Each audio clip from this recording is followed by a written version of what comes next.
Okay, if you're watching right now, we are not going to be starting the actual book club until 8 o'clock, which is 12 minutes from now. So if you're watching the recorded version, I encourage you to skip forward 12 minutes.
Hello.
Awesome.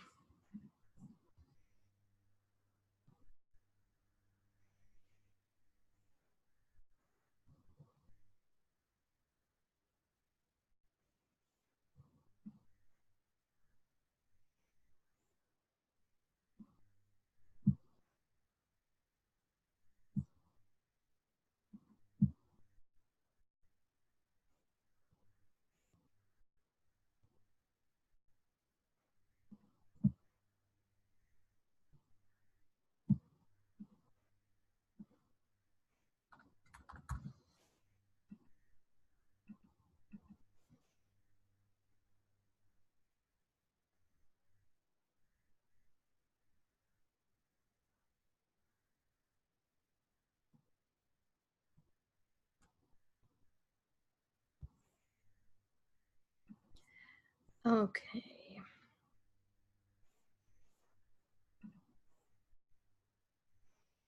Hi, guys. Let's see here. I hope you guys are all doing good. Because a couple of people are in. I am still working on getting a little organized. So if you guys don't mind just hanging out, I'll be back in just a few minutes. Okay? Oh. Alex, are you talking to me? Uh-oh. I can't hear you. What's going on here? No, I wasn't talking to you. That's okay. That's okay. All right, you do what you need to do. Yeah, is Alex, can you hear me? She might have muted. Sorry, I thought someone was legitimately talking. Okay, cool. We'll talk in a minute. I'll be right back, I promise.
going on here?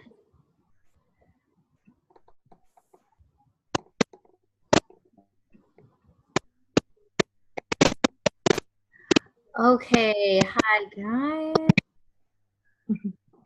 Okay.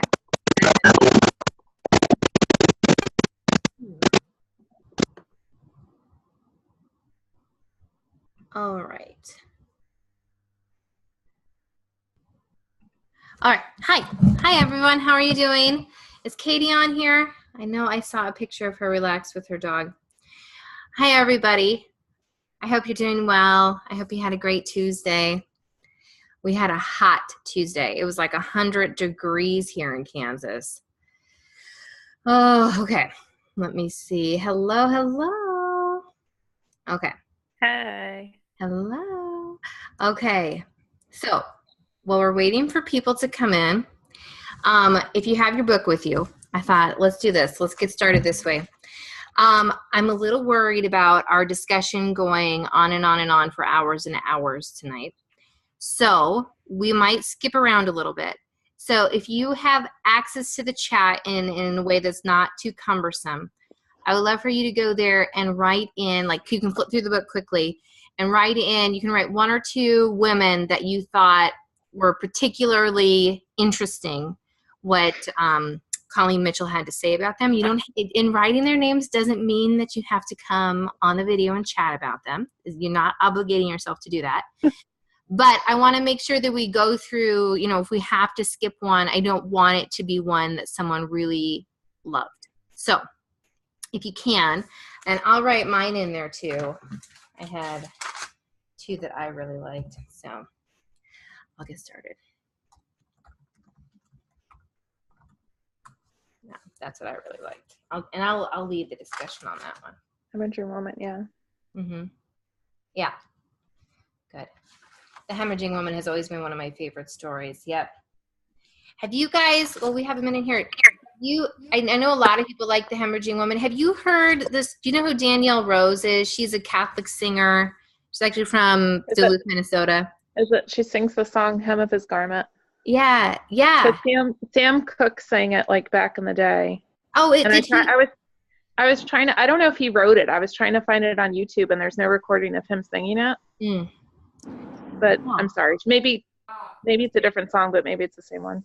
Yeah, I don't know.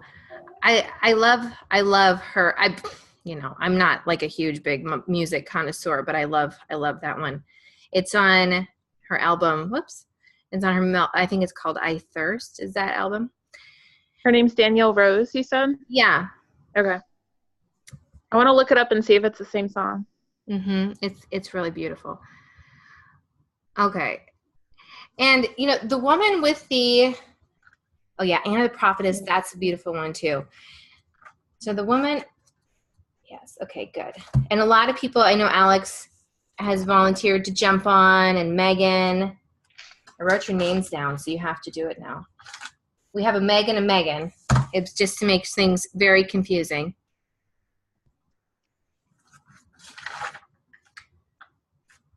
Someone. There we go. Okay. All right. Well, let's dive in. I think even though no one wrote it down, maybe it's implied, we are going to start at the beginning. We're going to start with Mary, because I was surprised actually in this book that she starts with Mary and doesn't end with Mary, but you know. Okay, so before we start though, I think it's probably fitting that we pray and invoke our Blessed Mother to be with us tonight. So in the name of the Father and the Son and the Holy Spirit, amen. Dear Mary, we ask you please to bless our words and bless our conversation. Help us to really be transformed by encountering your Son in the gospel, just like all of these women were. Help us to embrace what it means to be women, to never doubt that it is a beautiful and powerful thing that we have been given to be women, and help us to continue to learn. Together we pray, Hail Mary, full of grace, the Lord is with thee. Blessed art thou among women, and blessed is the fruit of thy womb, Jesus. Holy Mary, Mother of God, pray for us sinners, now and at the hour of our death. Amen. So, I suppose before we get started, we should just say, I mean, I know, Katie, while I was gone, you were leading a really beautiful heartfelt discussion about all this trauma in our church right now. Bishop Robert Barron put a really good video on YouTube yesterday that I was just watching before I hopped on. The one where he's like interviewed by the guy that he's works interviewed by somebody, and they both have like a map of the world behind them. Yeah. He has he has. I watched that too. I thought it was really interesting. You know, it's good to hear a bishop being like, we need an investigation. Yeah. We need, even if. But I feel like he was also, a lot of what I'm seeing like on Facebook or Instagram, like it seems that our Holy Father he's been implicated, and people are very like, you know, get him out. And it's like, let's, and like, Bishop Barron didn't like really touch it. Like, it was just kind of like, we need to pray. We need to, you know. Yeah. I don't know. I'm really conflicted just because if anyone's ever read like about the life of Catherine of Siena, she was alive when there was actually 2 popes. There was like, and even the pope that she sided with was not a perfect man. He was very hard and almost like violent in how he ran the church. But, you know, she was like, no, he is a rightful pope. He was elected the correct way. He's in the seat of Peter. And, you know, even though she could see he was a sinful man, she still fought for him to be pope. And so it's just conflicting because it's like no one ever claimed that he was perfect. Mm-hmm. But then at what point do you say there's too much? We need to clean house. So yeah. So I know everyone here is in the U.S., right? Everyone except for our lone Australian, right? Yes. Are you the one? So what is, just out of curiosity, you've heard about all this junk going on in the American church, right? Yeah. I mean, I keep up with, you know, Bishop Barron and all that sort of stuff anyway. But, you know, all the Catholic media, you know, you can, it's in our news as well. So, you know, it's pretty horrible. But I guess I think about it, we need to wait and see what the truth really is. There's a lot of things flying around at the moment and a lot of people reacting. And I think we need to just simmer down and work out what the truth is from the fiction and pray that, you know, that the right decisions will be made. Mm-hmm. I agree. Bishop said something about like Bishop Barron, I'm sorry, kind of just rushing to act without having an investigation done. It's going to lead to more injustice. Yeah. And so, you know, great injustice has been done, but to, you know, like he was saying, people have been suggesting like just all the bishops in the United States, they're done, find new bishops. And he's like, but there are sold that house. I know. That. It's so true. Yeah, he said in there like, I refuse to see how more injustice can solve injustice or something. And I'm like, Bishop Barron, way to put it. So it's 180. So, and we need to simmer down. Yeah. And I don't know about your diocese, but here in Kansas City, Kansas, we have a phenomenal archbishop. Phenomenal. So, I mean, he's like he leads the pro-life committee in the Vatican and stuff. I mean, he's just a really, really great guy. So it's hard for me to be like, bishops, when we have, and our bishop, like, if you have a 4th baby or more, he'll come and baptize your baby for you. Like, he's just this amazing guy because he just loves, and like, you'll invite him to functions, he'll show up with his mom. He's just like a really cool guy. So anyways, it's hard for me to be like, oh, the bishops are so corrupt when we have this amazing bishop here in Kansas City. So, and amazing bishops in a lot of places. So, okay. All right. Let's talk about women. Enough of this. Anyways. Okay. So let's go. So the book I thought had some, okay. So first of all, let's talk about the prologue a little bit. Anybody else find her story just horribly gut-wrenching? Oh my goodness. The story about losing her son. What was his name? Bryce, right? Bryce, yeah. Yeah. Crazy. Anyways, so the first one is about Mary. And And of course, she says that you are a dwelling place for the Most High God. And so if you want to jump into the conversation at any point, feel free to just unmute yourself and turn your video on, or you can just unmute yourself too. That's fine. I'm going to do like just a quick summary. Actually, I've changed my mind. I'm going to read the little gospel. Well, because I got to be honest, while I read this book, I skipped the gospel passages and just went to the reading. And I realized that probably defeats the purpose. What? You're like, I've read this before. Like, it's familiar. Yeah. So you're like, oh, I don't need, yeah. It's terrible. But I went back and I'm like, well, and then she has that whole part in the back about like, you need to read the gospels. You need to encounter them. And I'm like, oh, goodness. Anyways, we're going to try to correct my wrong. And I'm going to read the gospel. And then while I read it, you can kind of reflect on maybe what stuck out to you in the chapter. You can look back if you underlined your passages like I did. And then we're going to just discuss one of the questions from the questions she has in here. A lot of them are super personal, so you can answer in a hypothetical way, or you can share personally, whatever you want. Okay, here we go. This is a reading from the Gospel of Luke. In the 6th month, the angel Gabriel was sent by God to a town in Galilee called Nazareth to a virgin engaged to a man whose name was Joseph of the house of David. The virgin's name was Mary. And he came to her and said, "Greetings, favored one, the Lord is with you." But she was much perplexed by his words and pondered what sort of greeting this might be. The angel said to her, "Do not be afraid, Mary, for you have found favor with God. And now you will conceive in your womb and bear a son, and you will name him Jesus. He will be great and will be called the Son of the Most High, and of his kingdom there will be no end." Mary said to the angel, "How can this be, since I am a virgin?" The angel said to her, "The Holy Spirit will come upon you, and the power of the Most High will overshadow you. Therefore, the child to be born will be holy. He will be called Son of God. And now your relative Elizabeth, in her old age, has conceived a son. And this is the 6th month for her who was said to be barren, for nothing is impossible with God." Then Mary said, "Here I am, the servant of the Lord. Let it be done to me according to your word." Then the angel departed from her. Familiar but powerful. Okay, so let's see. What did I write down? So, of course, the thing for us to reflect on here, especially as women, is that God can dwell in us. And, and it's that what I found particularly powerful here is the author's call for us to be attentive to the mystery of God, which I thought was really interesting, to be attentive to the mystery of God within us.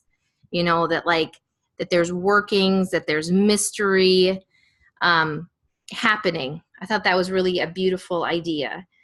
And that we need to allow God to enter the deepest parts of us so that we can bear him to others. That was convicting to me because I oftentimes feel like I have deep secret parts of me. I struggle with vulnerability in a lot of my relationships. And I think that also affects my prayer life. I struggle with vulnerability. And so the idea, she talks a lot in here about like allowing him to penetrate the deepest parts, was convicting and scary a little bit. Okay, so the question, if you want to chime in on the chat, or you can turn your mic on, whatever you'd like. I think we should talk about question number 3. It's on page 9. And the question is, how is God trying to overshadow your life? How is he present and dwelling in me? How is he asking me to bear him to the world? I know maybe it's one to just reflect on, but we can think about it. So how is God trying to overshadow my life? How is he present and dwelling in me? How is he asking me to bear him to the world? Anybody brave? Anybody got something? I think one thing that I've reflected on during Mass is just like we receive Christ in the Eucharist, and then we take him like he's with us, and we're essentially tabernacles. Mm-hmm. And one thing I like to do is watch the priests cleaning the chalice, like everything that contains the Eucharist, how carefully he cleans it, and thoroughly. And it's like Christ is in me, and how attentive, like how determined am I to keep myself clean? Because like I'm receiving Christ and bringing him out to the world, and like things that I watch or things I listen to, the way I dress, the company I keep, how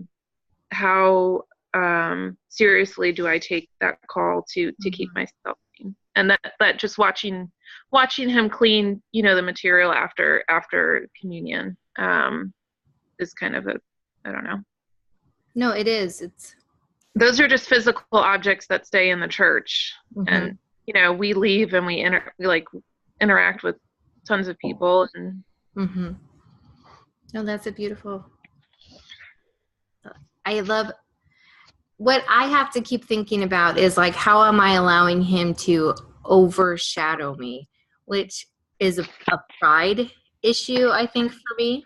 Like, how am I allowing? I think it's like middle child syndrome. I grew up I had a brother too, but one of 4 girls, and it was like my life's mission to not be just one of the herd, to be like Nancy, not just number 2, which I was referred to a lot. So, but like letting go of like that, it doesn't like that who I am isn't so important as, because a lot of it's like, putting on Christ and allowing them to see Christ that's hard for me. It's hard for me to think of that and not like, but it's me. They should be seeing me. I don't know. That's being overshadowed. And you think, and I often reflect on Mary throughout the Gospels and how she speaks very rarely. And, even at the crucifixion, she plays such a big role in this, but she doesn't like stand there and give a big soliloquy. She doesn't tell us like, and even she's present at Pentecost, but she doesn't speak. So I just think, being present, allowing Christ to show through us, to bear him, doesn't necessarily mean to, be this big, loud presence. So, Alex, I like what you wrote a lot. The glory that happens in the womb of a woman may just be God's best show of all. I love that. I love that sentence. I love that you brought that up. That's just so perfect.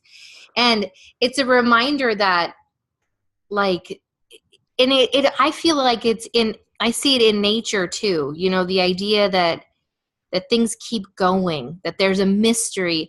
I grew up on a cattle farm, and I just, even as a child, I remember being like just amazed that these calves would be born, and that, and especially if you ever see an animal born, they're like right up on their feet nursing, but it's just amazing to see like that in the mystery. You don't even know that there's a baby in these cows, and they're born and they're up on their feet. And anyways, it's just beautiful. It's a beautiful thing.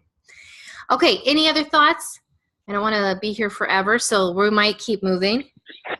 I thought Mary's chapter was good. I just feel like all of them a lot of the stories were things that we don't necessarily talk about so much, so I feel like there might be more in those. Okay, so we are going to skip ahead. So Alex, if you want to turn your mic on, we're going to actually, wait. We're going to do Anna the Prophetess because someone else loved her too. So if you want to we're going to skip Elizabeth. We'll come back to her if we have time.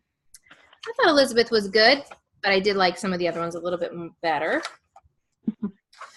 Okay, let's see here. This is a little longer, so okay. I'm going to read this, but I'm going to start at that bottom paragraph. If you're following along on page 21, we're going to go. Stop, please. So let's just see here. Okay, so this is from, again, a reading from the Gospel of Luke. There was also a prophet, Anna, the daughter of Phanuel, of the tribe of Asher. She was of great age, having lived with her husband 7 years after her marriage, then as a widow to the age of 84. She never left the temple, but worshipped there with fasting and prayer night and day. At that moment, she came and began to praise God and to speak about the child to all who were looking for the redemption of Jerusalem. Oops, did I skip something? Does Anna speak before that? No. Okay, lots to say about Anna. I thought it was very interesting. And of course, what she's pointing out is that we are a witness. So who said, I'm going to pick on them. Alex, you said you really liked the Prophetess. Anna. Okay. Anybody have something that really jumped out to them in this chapter? I'm going to pick on you, Alex. If you, it's fine. I know you didn't volunteer for this one. Sure. She was a surprising person for me, because I kind of like the chapter first starts out that you kind of think of her as like typical, you know, like how sad, you know, that brought to life. Is that my microphone getting that? I think it is. I think it is yours. Oh no! I'll have to fix that on. Maybe. Oh no, is it? Now you're gone and it's still.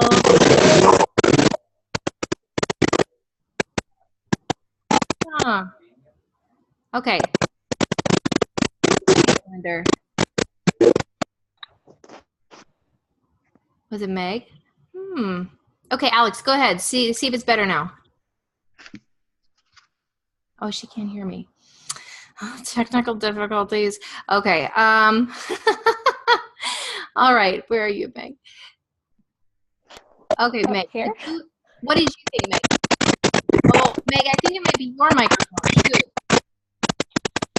Oh, my microphone is what? I think I think yours might be the one that's like a little.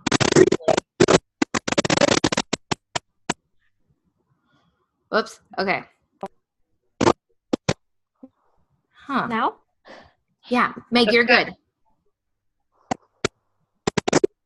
Let me see. All right. I know. It's always like you got to find the sweet spot. Now? Yeah, I think it's good. Okay, what did you maybe think? I was just kind of wrestling against the microphone. Good. Easy fix. So what did you think? Did you like this chapter on Anna? Oh. Yeah, I thought one of the more interesting things was kind of what I don't know who was talking before. Was it Alex was saying? Yep. But just kind of considering her life, and especially since she was married 7 years, and if you think how young women got married back in the day, like she was probably widowed from her 20s for sure. Yeah. But just kind of thinking, just kind of flipping the narrative and being like, well, this wasn't necessarily like a horribly sad life, but a very full life. And I thought it was the first chapter too in the book that kind of gave me a totally different perspective on the woman in the chapter. So, because I thought Mary, we talk a lot about, and then Elizabeth, but then Anna was the first one for me that kind of flipped it a little bit. I agree, because it's like the other stories are so familiar. The Annunciation, the Visitation, so familiar. Yeah, I really like this one. I like especially that the author is a little bit like direct. Like if you really want to be a witness, if you really want to see God, you need to live a life of prayer and fasting. Serious. I thought it was a little convicting for me. And I also, like you were saying, what she was, so widowed in her 20s. She's what, 80, what are they, 84 or something? So she's been there for potentially 60 years praying and waiting. I kind of wanted more backstory too. I was like, did she have kids? Did she have grandkids? I don't know. It's like, it left me wanting more. I know. Where's the I don't know what would be. No, it is interesting.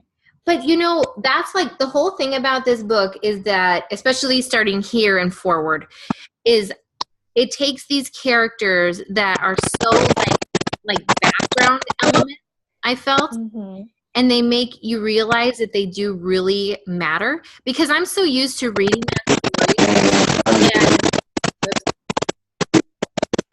Okay, let's see here. I'm so used to reading that story and just focusing on Mary and Joseph's situation, you know, like how they feel, what they think, and that's important. But it's so cool to read this and realize that, like, here's another person that is transformed and that has something important to teach us. So I just feel like, wow, I could totally reread all these stories. So okay, so the one question I thought we could talk about, and if you have, Alex wrote something. Okay, Nicole wrote something too. There's a bunch of background noise. Yep. Okay, is it better, Nicole? I think it's better. So we are detached enough from this world that when we see he is at work and has called us to come, we do not miss the moment. Yes. Alex, I you know, if someone's jumping on, Katie, go ahead. Page 28. I couldn't remember if it was Anna or someone else. Anna was a woman with vision to know the difference between expectant hope and hope in her own expectations. And I thought that was like, I've got plans and hopes for what I want to happen, but like, give it to God and forget about it and just hope that he's watching out he's watching out for me, you know. That line, like, really, actually, I brought it to confession this weekend because I was like, I don't even know how to get there, you know, but. You have to spend 6 years in the temple. 6 years. I know. Oh, look what Grace wrote. Grace wrote something really interesting. So 84 is 7 times 12, which is probably a significant number. 12, tribes of Israel, 7, perfection. Grace, you're so she smart. She was definitely 84 years old then, because that would be too perfect. It would be. That's beautiful. That's wonderful. So spend 6 years in the temple and you'll know. Okay. Oh man. Okay. So yeah, Katie, that line bugs me. Okay. So I thought we could discuss, if you are looking at the questions on 31, if any of them speak to you and you want to share about them, perfect. I thought number 2 might be a good one to share about. It says, what are the things in my life that fill me, distract me, and prevent me from living wholly dependent on God? And so I try not to go on Facebook too much, but sometimes, like, I've been kind of deep in morning sickness, so I always let myself slip. But anyways, there was this huge, I don't know if anyone is in like the Fountains of Carrots Facebook group or whatever. There was a huge debate on there about Netflix today. And maybe it was 2 days ago. I don't know. I'm not on Facebook very often, so I just read through it today. And it was really interesting to me to see there's like a whole group of people that are like, you need to get off Netflix. They have terrible content. And there's another group that says like, yes, but they also have good content. And, you know, like, go ahead. There was some article on either You Catholic or Alethea or whatever claiming that they're going to have more family-friendly choices available soon. Mm-hmm. And I don't know if that's just like propaganda to get people not to cancel, but. So what gets me is, like, in this whole debate, it kind of misses the central issue with Netflix. And that is like this question, you know, what fills me, distracts me, and prevents me from living wholly dependent on God? Because this is my issue. Like, I can watch the most wholesome stuff on earth, but I want to literally sit and watch for hours. Do you know what I mean? Like, I want to sit there and pretend life doesn't exist, that like tomorrow isn't coming. And Nancy, can I just say that I've recently, just last week, I got rid of my Netflix subscription because I found I was so addicted to good stuff on there, but I found that I was afraid of the silence. I was afraid of what I was going to fill my time with if I didn't have Netflix. So straight away I knew, no, I've got to get rid of it because this is not good and it's keeping me from God. And it's probably the best decision I've made, because I've managed to fill the time with other good things and with God. It was hard to do, but so necessary. Oh, and this is my hesitation, because as I was reading this thread, I I knew I was terrified to get rid of it. Like, you know, it's almost like what will I do in the evenings? You know, what will my husband and I talk about? You know, you'll have to have conversations. I know, and we do. He's like the biggest talker ever. But anyways, it's, you know, to me, as I was reading this, I was really like, okay, I need to get rid of it, because I'm sitting here like trying to come up with every possible reason why I should keep it. You know, it's like an addict, you know, like, I don't got a problem. Just don't take it away from me. Anyways, so that's what I think about, you know. I think Netflix is the only place you can watch Llama Llama, and that's Mark's favorite show. My kids, they don't watch very much TV, but they would watch. We always say this. If someone was videotaping water boil, my kids would sit there and watch it. Like, I think it's because they don't watch very much. So, you know, I never can do the argument like, but this show's on there, because they'd seriously watch anything. Yeah. So, anyways, yeah, Megan, that's why I got rid of Facebook. I know. And see, yes, I know. Anyways, no letters about me. They might have that unformed. The letters maybe might be unformed. Yeah, but I don't know. You know, like, and a lot of. Go ahead. Sorry. Well, our parish doesn't have a subscription, but the parish I grew up in and worked at for a year and received all my sacraments at does. So I use their login, and I don't know if that's immoral or not. I don't think they'll mind, honestly. Yeah. I really don't. I think especially the parishes that pay for Formed are thrilled that people are using it. Yeah. Like, my parish pays for Formed, and I know they're thrilled people use it. So I know my pastor just gives out the password, but he's also kind of one of those, like, does what he wants to do kind of guys. So, okay. Any other thoughts, things that fill me, distract me, and prevent me from wholly dependent on God? Another thing, and Katie and I she was kind of chatting about this. Food is a big issue for me when it comes to this. You know, to think that Anna was in the temple potentially for 6 years, fasting, probably living off the donations of people that came to the temple. You know, because if you ever read any Fulton Sheen, he talks a lot about fasting, and it's a lot about how our natural hunger, like the needs of our body, are all designed to remind us of our spiritual needs, and that the feeling of hunger should be a good thing because it should remind us of our spiritual hunger for God. But when we're constantly full all the time, I have tiny hunger, fill myself up, that we are, you know, and that eventually that spiritual hunger will die, just like our ability to feel real hunger. So that's what I think about. Is anybody doing the fasting, the 40 days fasting, the sackcloth and ashes? I am, but I haven't. It's like day 5 or 6, and I haven't decided what I'm doing. I did like the morning offering. I'm doing the morning offering prayer every day. That's good. And a daily rosary, which was kind of a habit before, but I'm trying to like really do it for the 40 days. But in terms of like fasting, I should totally like not be eating chocolate or having my coffee black, and I haven't been doing that. So I'm outing myself. Maybe I'll change tomorrow. Yeah. Anybody else? Is anybody else doing that? I'm honestly just offering up morning sickness. That's all I'm doing. Yeah.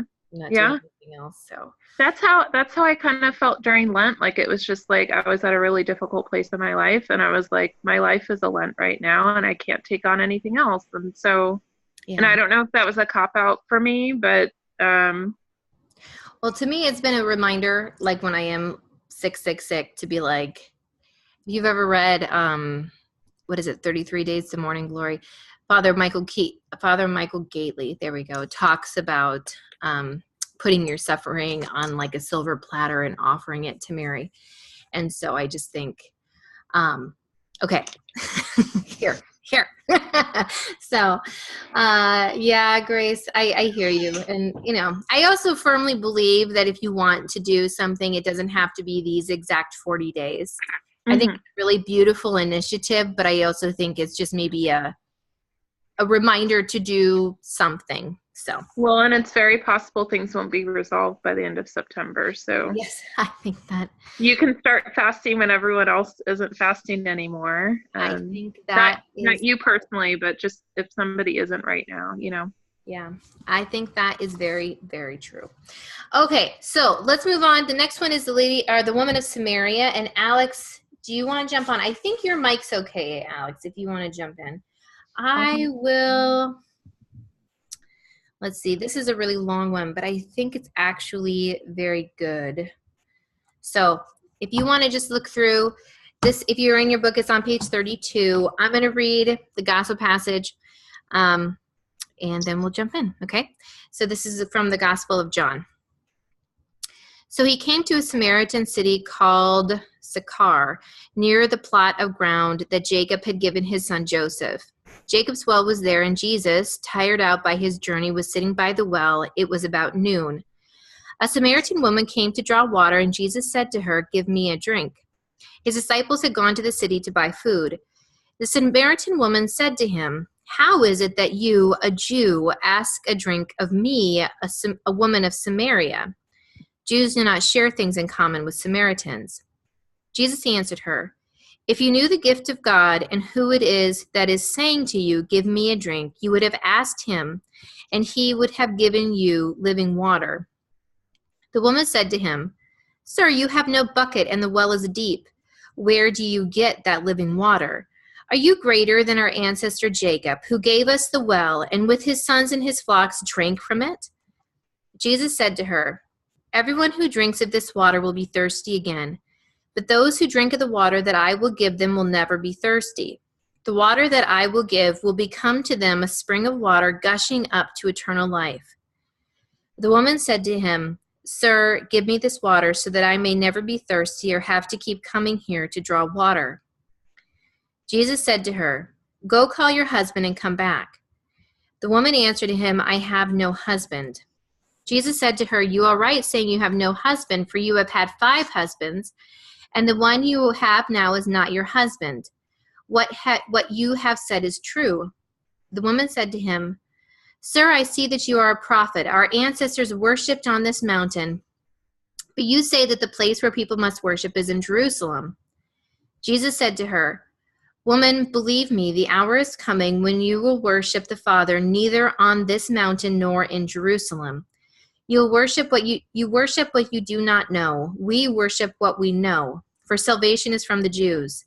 But the hour is coming and is now here when the true worshipers will worship the Father in spirit and truth, for the Father seeks such as these to worship him. God is spirit, and those who worship him must worship in spirit and truth." The woman said to him, "I know that the Messiah is coming, who is called Christ. When he comes, he will proclaim all things to us." Jesus said to her, "I am he, the one who is speaking to you." The Gospel of the Lord. Okay, so Alex, do you want to just jump on? I won't steal anything from you here. What about this chapter really appealed to you? Okay, can you hear me okay? I can, it's perfect. Okay. So my favorite part of that story, which isn't mentioned here in that chapter, is that she dropped her buckets of water and she ran off and told everybody that he was the Christ. And that's kind of my favorite part of the whole story. And I was kind of disappointed that it wasn't included in that, because that's the best part, is that she was transformed and that she was a sinner. And when she encountered Christ, that she left and she had to tell everybody. She dropped that bucket of water and it no longer became important, and she was all about proclaiming that Christ was there. And so I related to that story, and that's why I wanted to speak about that, is because I relate a lot to her in that story, because let me just kind of give you an example of what happened recently. So I was in the local meat market. I live in a small town. It's probably like 2,500 people. And I was in the meat market checking out. I have 5 kids. 2 of my older ones are 14 and 13. And then my 3 youngest are 3 years old and under. Wow. And so when I was checking out, the lady at the meat market said, "Hey, where are your older kids?" This was during the summer. And I said, "Oh, they're at their dad's house for the summer." And she looked at me a little confused because she has known me. I go there quite often. And she looked at me a little funny and she said, asked me kind of in a hushed tone and said, "This is your second marriage?" You know, like real surprised. And I said, "Oh," and I kind of I do think my first thought was, why is this so surprising? Because in this day and age, like people marry and remarry all the time. Mm-hmm. Like, why would this be so shocking? And then I realized she probably looks at me and thinks, you know, sees me with my family, and it's easy to make assumptions about people, like, you know, oh, they've always been this way. Mm-hmm. But I wasn't. And so I was thankful for the opportunity to tell her that actually I'd gotten pregnant when I was 16 years old. And that was pretty much all I told her at that point. But if she even knew, even the bigger story was that I had been expelled from school. I'd been to juvenile detention twice. And I got pregnant at 16. I was a single mother for a very long time and lived a life of promiscuity. And my brother committed suicide in 2012. And that really kind of led me to start thinking about, you know, like life after this and what's important in the world and what happens when we die and things like that. And so I started going to church. I was raised Catholic when I was really young, but then when my parents divorced, when I was 12, I just kind of went through this very rebellious stage. And so that kind of, I think, contributed to a lot of, you know, the rebellion that I was going through. But anyway, so I found myself back in church in 2012, and of course, I was committing the sin of fornication, and I knew in my heart, like, I couldn't receive the Eucharist in that state. Mm-hmm.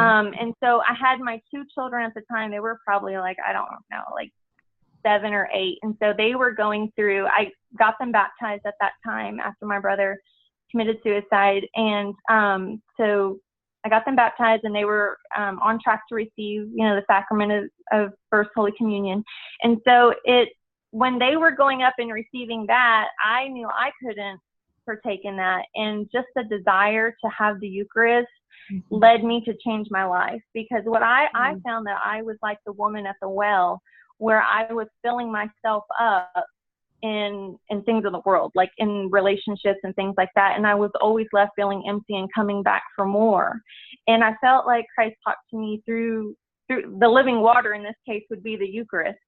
And so once I turned my life over to him and I cut out everything bad in my life that was keeping me from receiving him in the Eucharist, my life changed. And ever since then, I've seen what he has done in my life. And most people that meet me today they're shocked.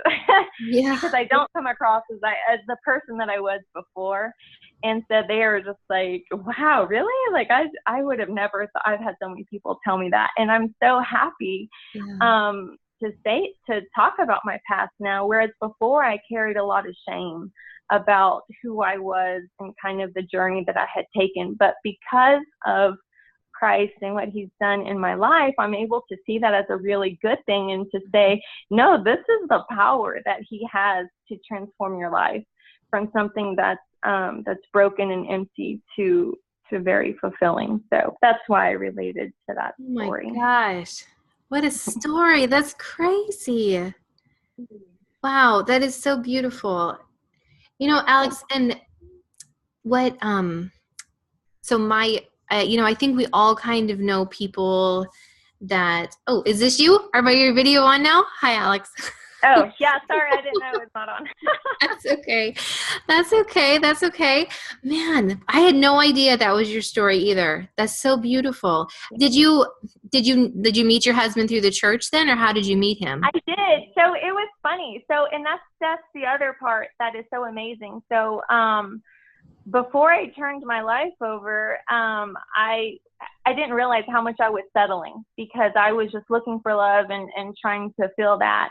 And when I turned that over to say, nope, I'm going to find out who I am, like my identity in Christ, my Christian identity, I'm going to find that out first and just focus on that and just love God and my relationship. And I became so happy, and I gave that up, and I said, well, if God wants me to find somebody, then I'll know, when that happens. But right now I'm just going to focus on myself and my family and that kind of stuff. And I became really happy after that. I was so satisfied, and I wasn't even expecting it. But let me back up real quick. There was one time I prayed, because while my kids were going through their classes to receive, their first Holy Communion, when they were in classes, I would go home and pray the rosary on my knees. And I would be very careful not to ask for things in particular that I wanted, just kind of offering them up as gifts to say, like, I love you and I'm here and I'm trying. But one time I shared my heart, like I just laid it out there and said, Lord, I can't believe that this is what you would want for me, is to be, to have like this broken family and not have a father figure for my kids, because I've seen, in light of like my brother's suicide, I think that kind of had a lot to do with it. Being in a broken family does hurt children very much. Yeah. And I just said, I can't see how this would be your will. So, I just pray that I would love to have like a Saint Joseph in my life. Somebody who, is a devoted husband and father, foster father and stuff for my two, other kids that I had. And I just prayed it once, and I left it in his hands, and I really just honestly kind of forgot about it. And then I ended up meeting my husband that I have now on the feast of St. Joseph. Wow. I didn't even realize it. Yeah, I didn't even realize it until much later after we met. And then I realized March 19th is when I met him, on the day that we met. And we ended up getting married, convalidating our marriage in the church on March 19th. So it's a very significant date. But yeah. So he went through RCIA, and he's Catholic too now. So, but he was kind of like a non-believer before then. So yeah. Gosh, when God gets busy, he gets busy. Man. I know. That is so cool. And so one of the things I really struggle with in my family, my dad's one of 10, my mom's one of 11, and they were all Catholic, but a lot of them have left the church, but they still feel like, despite what sins they're in, or the fact that they have formally left, or, non-annulled marriages and remarried, whatever, they still feel like they deserve to receive communion. And this is like a huge issue when we have a family wedding. My brother was just married in June, and it was a huge issue. And in fact, at my own wedding, my grandpa is a Catholic deacon. And so it's a big deal. Like, they have to actually say, people come up to receive, and they have to say no to them, like to my aunts. Okay. So what I love about your story, and what I love about other stories, and I agree, people are like, you should write a book. I feel like your story is so important, because it's a reminder that like we don't, like, you don't just get to come take it, like you have to give something of yourself. You have to, you know what I mean? Like you have to purify yourself. You have to be vulnerable and open yourself up to what he is telling you. You don't just get to come take it. That's always been, so anyways, I love stories like yours where the desire for the Eucharist, and in this woman's case too, the desire for this, this everlasting water changes everything. Because that's what it's meant to do, It's meant to change us. It's not meant to just be something we take and move on. So, totally beautiful. I love that. Okay, so in case other people also, I know a lot of people said that they loved this story. Let me just look here. So, you guys feel free to chime in. I thought we could, okay, so some things I loved about this. I don't know, Alex, if you want to chime in too. I loved her background on like what actually is happening here. Like the fact that it's noon and she's coming to get water, and like it's super hot and no one would be out then. So she's clearly ashamed and is there just because she knows she won't see anybody else. I thought that was interesting. I love how she talks about like her burning thirst, and I love how she talks about how some of her like first answers are kind of pushing Jesus away, which I can relate to. Mm-hmm. Okay, so let's see here. These are really personal questions. What did I think here? I guess we could talk about the first one in sort of a general way. The first question is, it's shame keeping me from experiencing true community right now. And in what ways might I be hiding? Can maybe just reflect on that. These are all super personal. And I think it's because like you related so personally to this story. Mm-hmm. I think it's such an easy one to relate to personally. So I don't know. Does anyone else want to jump on and talk about this story a little bit, or about Alex's beautiful story? Anybody? I kind of feel like I don't want to push people to go too personal with these. So anybody? No? I think, well, I was, lately I've been, I have a book club through my parish, with, it started out like everybody was invited, but it's just been 4 women. So there's this group text going on, like running group text every week. Are we going to meet? Are we going to meet? There was the meeting that I missed. And apparently part of the conversation was one of the members of the book club thinking that they were pregnant. And then she found out that she was, and this was going to be her 3rd child in 3 years of marriage. And for me, it took us a year to get pregnant with my son, and we're approaching a year trying to get pregnant with our 2nd child. I just felt like I couldn't be excited for her. And then I was like ashamed that I wasn't excited for her. And it was like this jealousy. So I feel myself like pulling away from the group because I feel ugly about it, that I have these thoughts. And I don't know how to like express myself to them without them feeling like I'm, woe is me. And I don't know. So I guess that's kind of something like I'm ashamed of. And I don't know if any other women who like have experienced infertility or,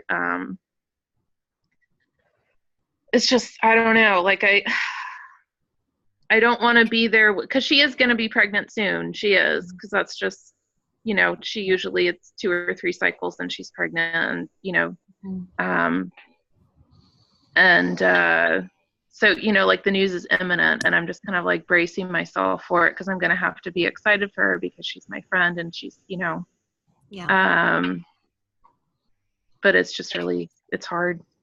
I don't know if any other ladies are in a similar situation, but I just kind of find myself, I'd rather not hang out with all of them because it's just kind of, it's this thing hanging over me. So. I can relate to that because I'm in a small group and very close friends, and the 2 of us were pregnant at the same time. But she didn't say anything because I had lost my baby, and she felt really awful about telling everybody that she was pregnant. And it was really hard, to go through a miscarriage. Like my first one, we've been trying for 5 years, and then she eventually told everybody that she was pregnant. And it is hard. I mean, you automatically your feelings go to that negative place, like, why has she got so many kids and I can't even bear one? There's all that negativity that comes in, but you do feel guilty because you want to be happy for them, but at the same time there is this deep sadness. So I think it's only natural to feel that, but you do, I guess you have to work through it with the Lord, with the feeling. Yeah. Oh, that's rough. So I understand what Katie's talking about. Yeah, I know. And it's hard because I don't know. Like I have 2 nieces that were born last month, right? I think like brand new nieces. So like all my siblings who are married now have 2 children, and we, you know, so it's just like I just kind of feel stuck.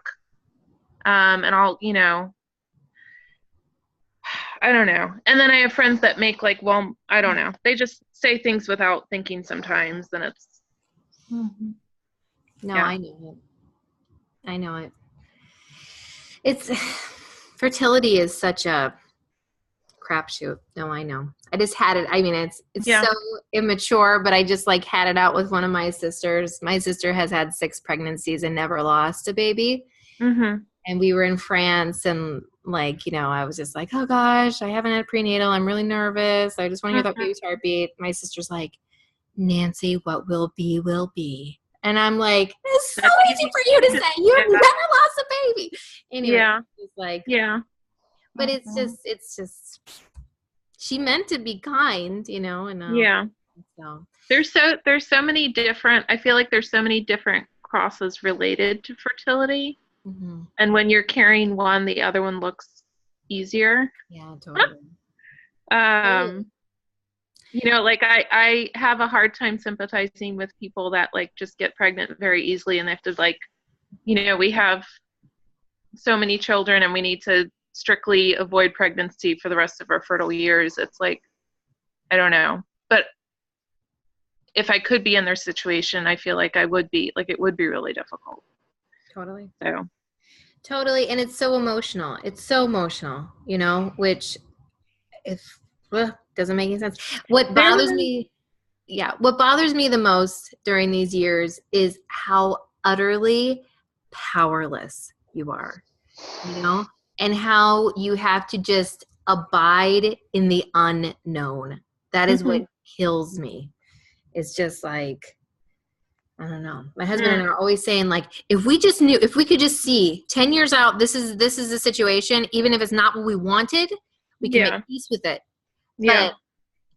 But I don't know, you know, it's just, just being, anyways. Oh, yes. Yes. Anyways, Becky, that's sad. Anyways, okay, so many things.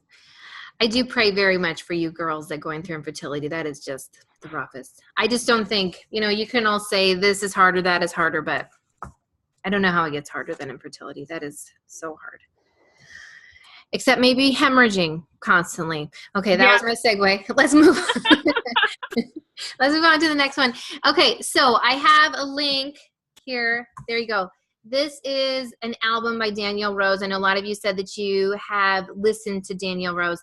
It's If I Touch Him, which I think this link lets you listen to them all. Oh, maybe it just has the lyrics. Yeah. Anyway, I'm going to see if it's the same song. Yeah, based on the same thing. I'm hiding in the crowd, hoping no one saw my face. I want to be close to him. It's a beautiful song. This is the same album, actually, that has her version of the Memorare, which that very first book we read, what was it called? My Sisters the Saints. She was like listening to this exact song by Danielle Rose when she, I forget, a key point.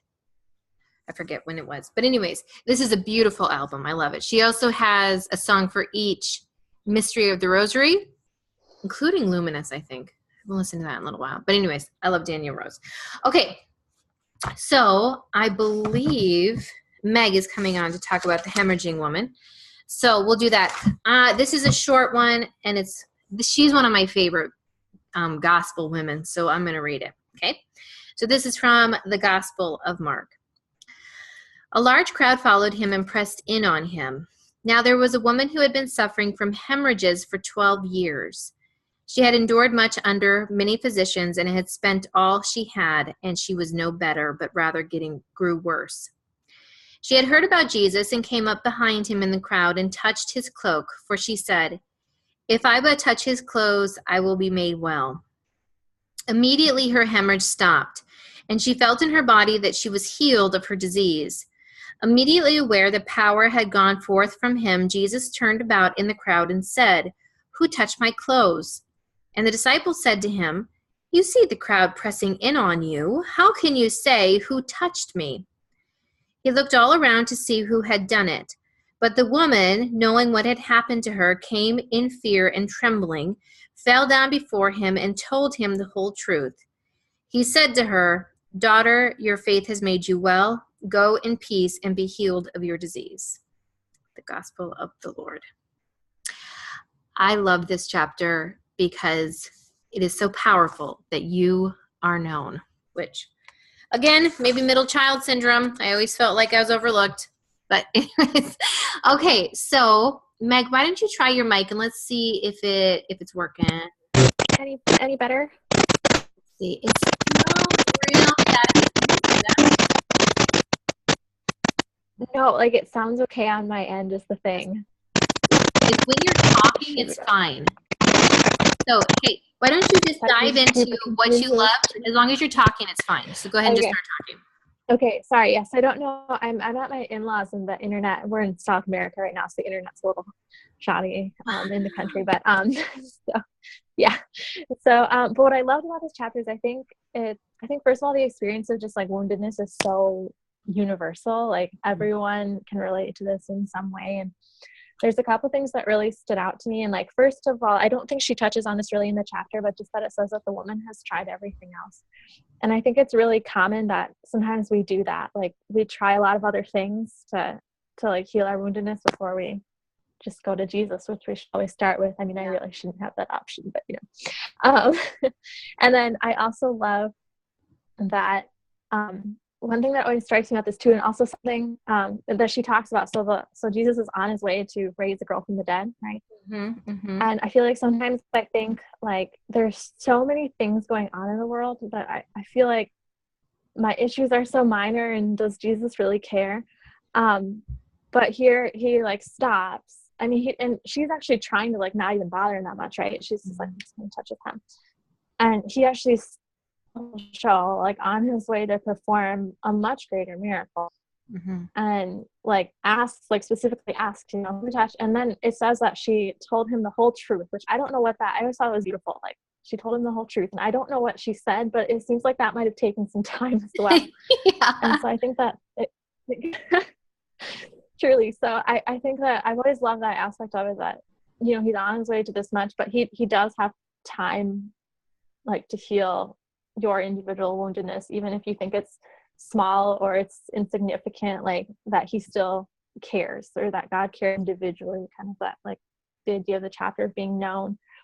And then the third thing is I just love how like Jesus, just the way he exceeds our expectations, or sometimes doesn't even heal us in the way that we want. Like it kind of reminds me of other stories, like the when they bring the paralytic man to Jesus, and they're hoping for a physical healing, and he heals his soul first. And so it's not even necessarily what they wanted at the beginning. And here, like, all she wants is just to heal of his hemorrhage, but she gets so much more. Yeah. And so just that, like, our prayers or what we want isn't always answered in the way that we necessarily thought it would be, but that Jesus always wants to give us even so much more than what we're asking for. So for all these reasons, this is just always been one of my favorite stories in the entire, in all the Gospels. I love it. I do too. There's always so much there. And you're so right. It's this little story. I'm going to mute you. Let's see. I'm going to mute you. When you're talking, it's perfect. So I'm going to mute you, and then you unmute yourself in a minute, okay?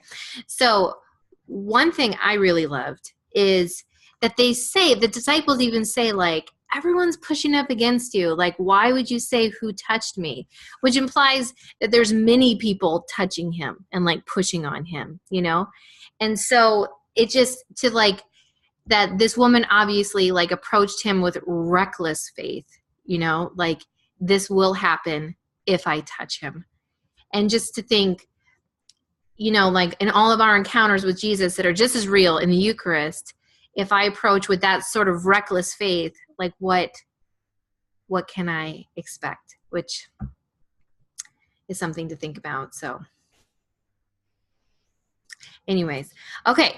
So anybody else? Katie, did you want to jump in on this one at all? Jen, you shared this really beautiful line here. I love this. Jen wrote, time spent in loneliness and isolation can refine our hearts and teach us to look at the only one who truly knows us, the only one whose affirmation can fully satisfy us. I love this.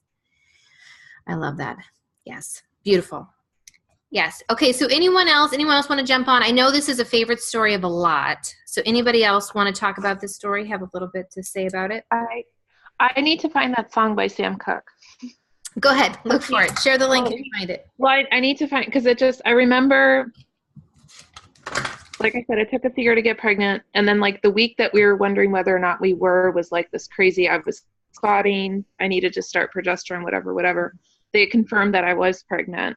And like shortly after that, I was just listening to the album and that song came on and I just started like sobbing because it was like, you know, I was made whole, you know, Jesus gave me this child, and it's beautiful. It is. And in a very real way, has anyone here ever hemorrhaged? Have you ever done that? I hemorrhaged badly after 2 of my births, 2 babies. And it gives you some, yes, grace. Yes. It's also something, I hemorrhage worse after each baby. Is something that's kind of like, oh, it's going to get worse each time, which is something to look forward to. Anyways, the actual like process of hemorrhaging is terrifying because you see all that blood. It's like so much blood, but it's also like so physically draining. It's a little bit unbelievable how terrible you feel.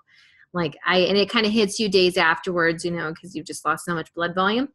But, you know, it's an interesting insight to be like what this woman, like how miserable it would be to be losing that blood every day. And of course, to be an outcast, to be unclean. Anyways, I love that story too. And I really encourage everybody to go listen to that song. It's beautiful. And the one, Katie, you find yours and share that. I need to find it. I don't think it's on YouTube, but it's so beautiful. Mm-hmm. So another thing, okay, so we can discuss the question number 3, which if you have something to add, it said, what would it mean to allow Jesus to know me fully? How do I feel about Jesus calling me into a deeper and more sincere kind of intimacy with him? And this is I've always loved this story. However, I thought what the author wrote about how Jesus looked for her, or what does it say in the gospel passage? Like, fell down before him and told him, and he said to her, daughter, he looked all around to see who had done it. Okay, but it just implies like that he really does look at her. Daughter, your faith has made you well, go in peace. That he like looks around, he wants to see her. He wants to fully see her, which was striking for me. Sometimes it feels like I just kind of want the miracles to fall down without having to get too close. Oh man, Grace, that's terrible. Was this many years ago, Grace, that you went through this? Sorry, sometimes I put people on the spot and they're busy. Okay, so we can think about that. Anybody else want to chime in and talk about the hemorrhaging woman? Oh, goodness. It's a long time.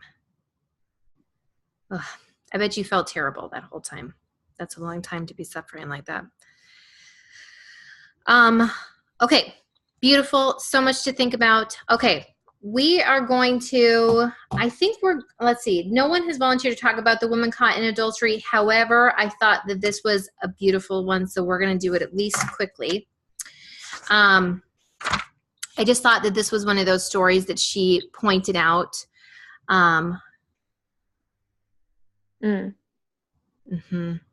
Yes, Joanna, perfectly said. If you see her comment, yes, we want him, we reach for him, but we are just a little frightened to be fully known by him. That is exactly how I feel. Exactly. And I don't remember which chapter she says it in. She probably says it in many of them. But she talks about how we get so hung up on our abilities, on our failures, that we lose sight of his goodness and mercy. You know, to me, that's so, because you just kind of think like, but I respect him, like I want to be my best version for him, but it's so backwards, right? Come to him and allow him to make you the best version. Yes, it's still the fear. And I always think back, you know, Father Michael Gailey, gosh, I feel like I always talk about him. He just talks about how the original sin in the garden was a sin of trust. That Eve did not trust that God was good, that God had a good plan for them, that he would give them everything that was good for them. Like she didn't trust. And it's just so sad because it's like every sin boils down to that. Exactly this. We want God, but we don't like truly trust what he's going to do with us when we get really close. It's kind of like contracepting. Like it's like you don't want all of him. Mm-hmm. And so it's like I accept everything but like this part. Mm-hmm. Yeah. That's like a concrete way to look at it. I sometimes feel like it's also like when I'm in adoration and I allow distraction to come in. It's always like, especially when you have like a really hard thing you're bringing to him. Mm-hmm. Sometimes I'll be like, oh, I should probably think about my grocery list right now. And then you just think, wow, this is so transparent what I'm doing. I'm scared to bring this all before him. Okay. All right. And talk about scared, the woman caught in adultery. We are going to do this one pretty quickly. If you have something to write in the chat, do it. I thought she just pointed out some interesting things I'd never thought about with this story, even though it's such a well-known story. Okay, so this is on page 55 if you're following along. This is from the Gospel of John. Early in the morning, Jesus came again to the temple. All the people came to him and sat down and began to teach them. The scribes and the Pharisees brought a woman who had been caught in adultery and making her stand before them, they said to him, "Teacher, this woman was caught in the very act of committing adultery. Now in the law of Moses commanded us to stone such women. Now what do you say?" They said this to test him so that they might have some charge to bring against him. Jesus bent down and wrote with his finger on the ground. When they kept on questioning him, he straightened up and said to them, "Let anyone among you who is without sin be the first to throw a stone at her." And once again he bent down and wrote on the ground. When they heard it, they went away, one by one, beginning with the elders, and Jesus was left alone with a woman standing before him. Jesus straightened up and said to her, "Woman, where are they? Has no one condemned you?" She said, "No, sir, no one, sir."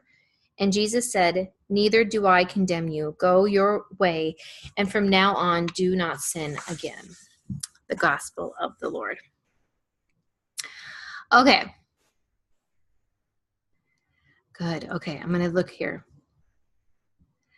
So Megan said, I love the paragraph on page 58 that starts, "But when Jesus bends over." Yes. He dips his finger into our disgrace, and in doing so, he transforms it. Yes, this is beautiful. The game changer for me in this whole chapter was just to stop looking at the men to condemn her, because I always related to them. I don't know why. I always felt like it was a message about don't judge lest you be judged. And so I always related to them. And I always thought this must have been taught or mentioned at some point, that when Jesus was writing in the dust, that he was writing out their sins. And it, the more you think about it, it doesn't really make sense that he did that. I mean, who knows? But, to like rub their face in their sins, that doesn't really seem like something he would do. It makes more sense that he's speaking to her when he writes in the dust. So anyways, that was what was so, yes, and this has all to do with it, right? That he comes down and it says, guilty, yes, doomed, no. I just love this. So that's what was so, it was so beautiful to me. And it also, that he doesn't pretend, like he doesn't say like, this is something that really bothers me with my own priest. He's a really good man, but we have a ministry called Teams of Our Lady that we're part of, and we'll be having these like really powerful discussions, where people be kind of like convicting, like I don't do enough, I need to do more, and he automatically right away will say something like, "Don't be so hard on yourself. You do a lot." and that bothers me, because someone is really speaking about something that they feel called to do better. They feel called to do more. It would be like us talking about Netflix, and he would be like, don't be so hard on yourself. You go to church, so I feel like Christ doesn't do that. If we feel something is wrong inside of us, he doesn't say like, don't be so hard on yourself. He says, instead, you are still valuable. You are still loved. It's such a different message. So, and I think that's kind of like, he doesn't pretend that we aren't failures, but he doesn't like just see that. So anyways, Katie, what do you think? Well, I was just what you were saying about kind of just, I don't know if discrediting is the right, like saying, don't worry about that. You're a great person. Like, I feel like you need a certain sense of inadequacy. Like you need to be seeking ways to improve yourself, and those little nudges that you feel like, maybe I should give this up. Maybe I should stop doing this. Maybe I need to not go to this place anymore. Those are like, I feel like that's the Holy Spirit speaking to you, and to say, don't worry about it. Yeah. It doesn't. That would bother me. That would bother me too. And I think like there is, like I think Holton Sheed said something about hearing a confession of a nun is like being stoned to death with kernels of popcorn. Like, like you can be like scrupulous, but I think also, and like, like you need to, like people say, like give yourself grace, like allow yourself.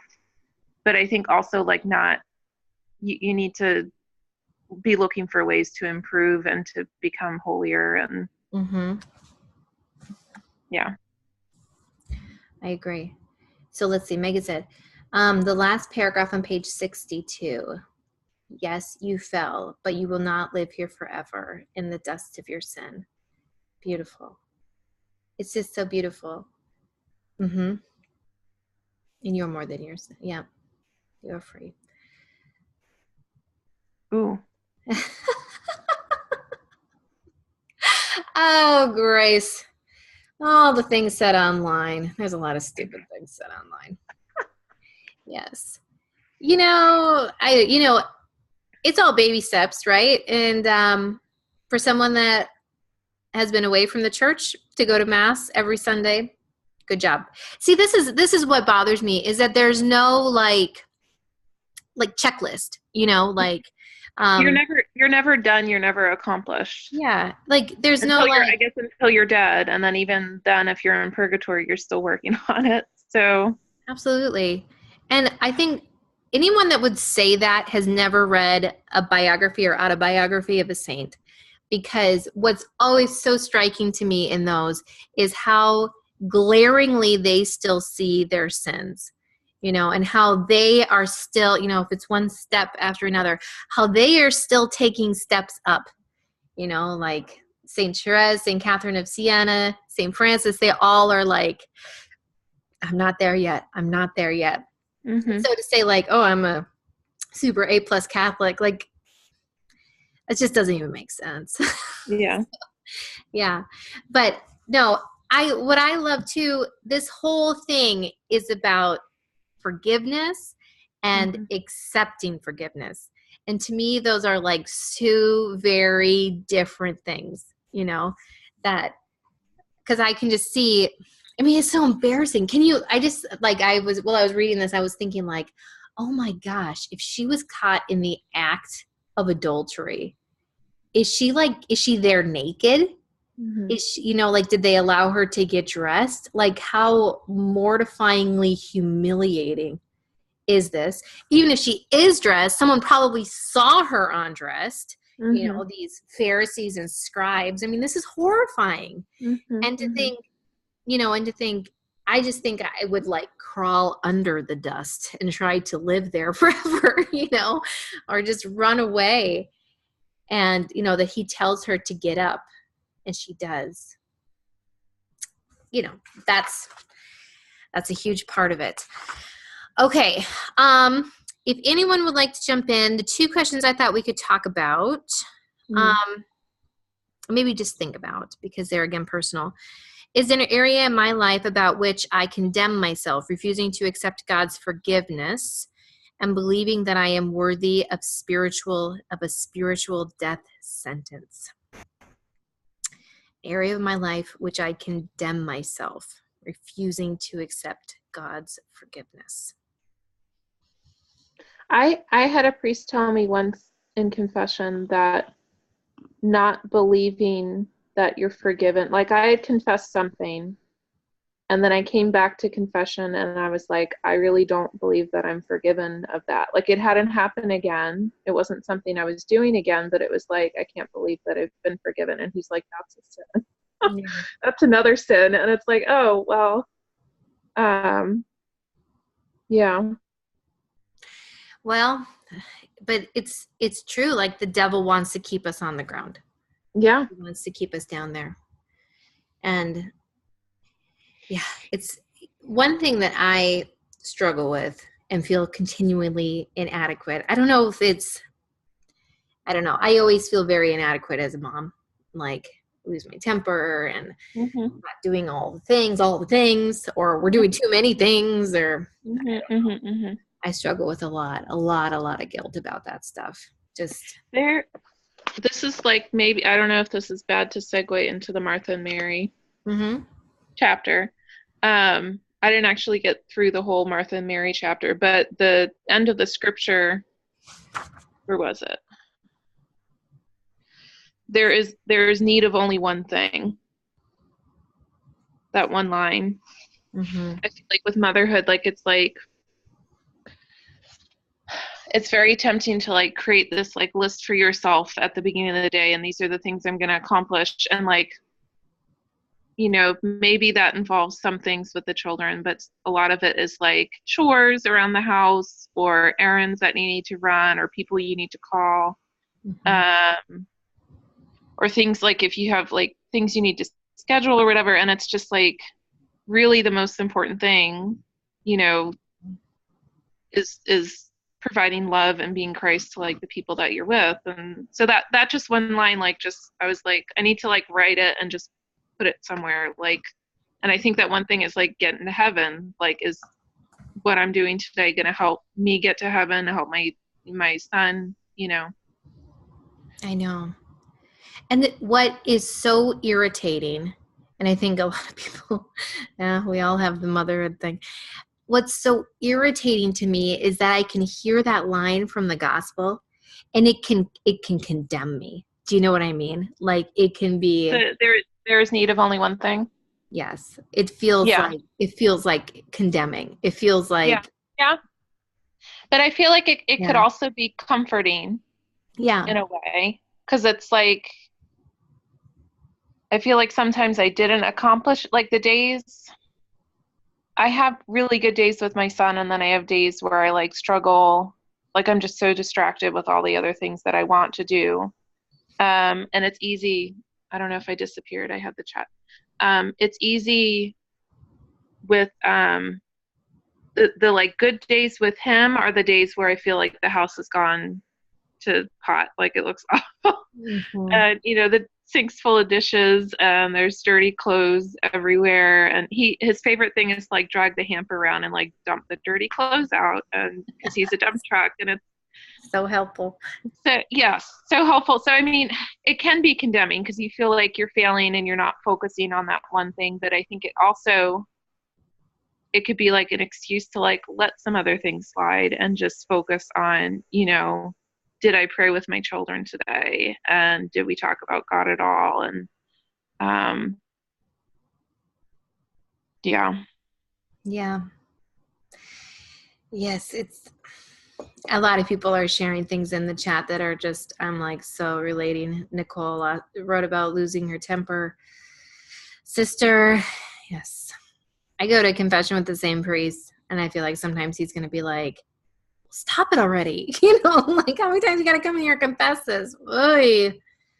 I know I have a short temper, but yes, I love what you're writing, Grace, about how the one thing is living our vocation, and that like St. Francis and St. Therese, missionary I think St. Francis Xavier was a missionary, but you're right. It's about being where God put you and living well. And, you know, and it all goes back kind of to that line that you brought up at the beginning, Katie, about like, what was it? About letting go of our own expectations. What was the expectation? Not hoping. It's like not hoping in your own expectations, but having expectant hope. Yes.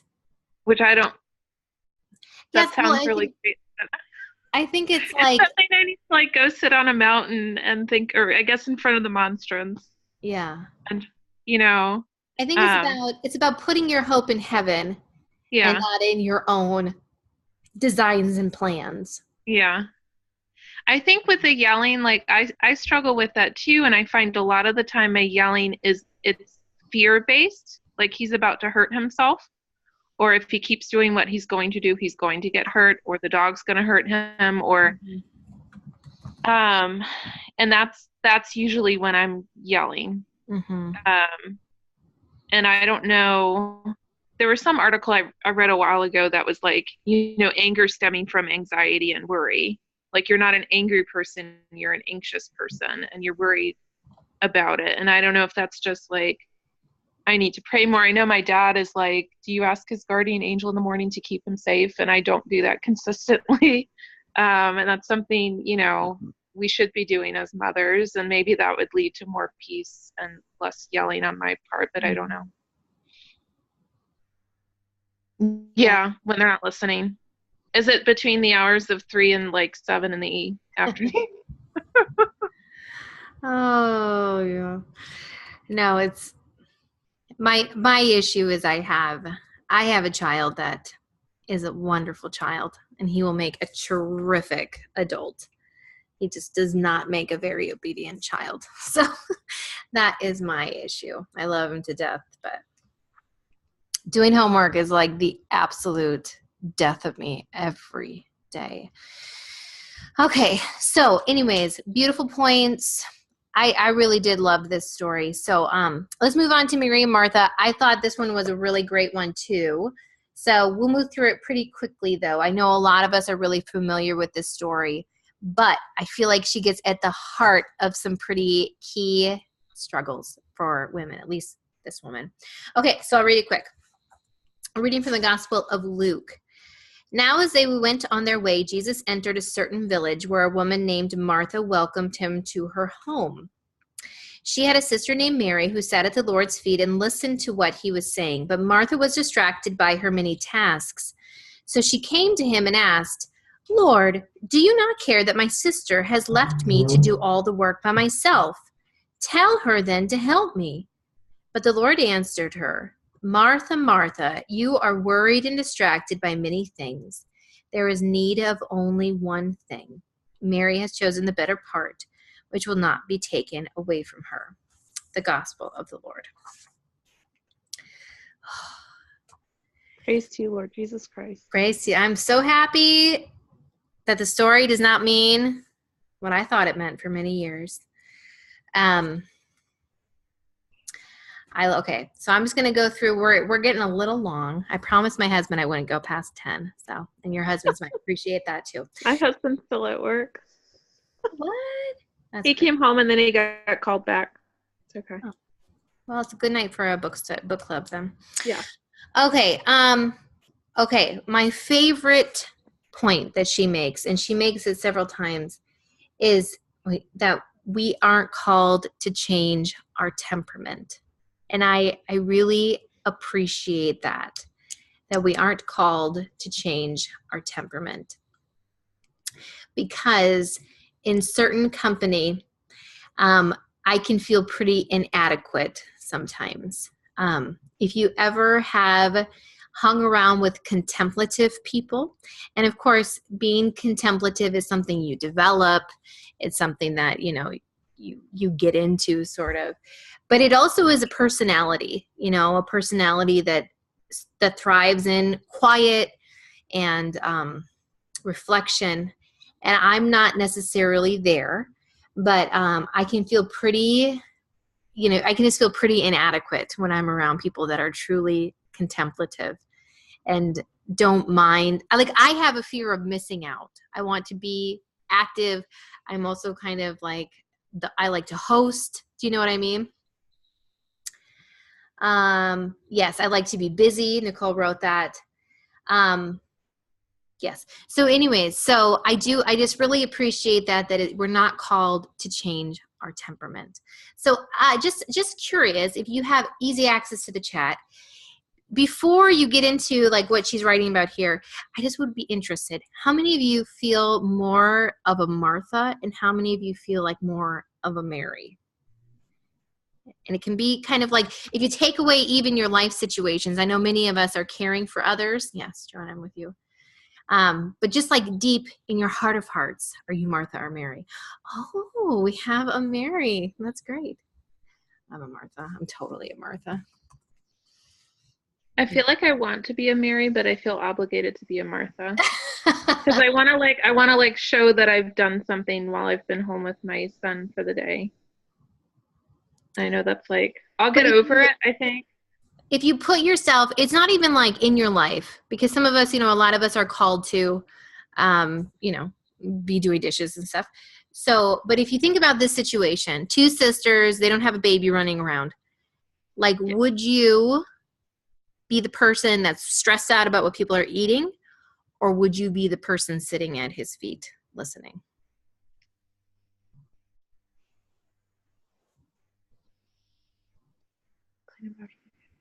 That's a good point, Jen. Baking is my love language, so I feel like I would be baking him something. I would be busy with that. That's beautiful. But maybe I would like get it in the oven before he came, and then I would sit while it was cooking. I don't know. Mm-hmm. Well, we have a lot of Marthas. We have one Mary. I think that what you said is exactly it, though. A lot of us know we're Marthas, but we hate that, and we wish that we were Marys. Becky wants to be a nun. Yeah.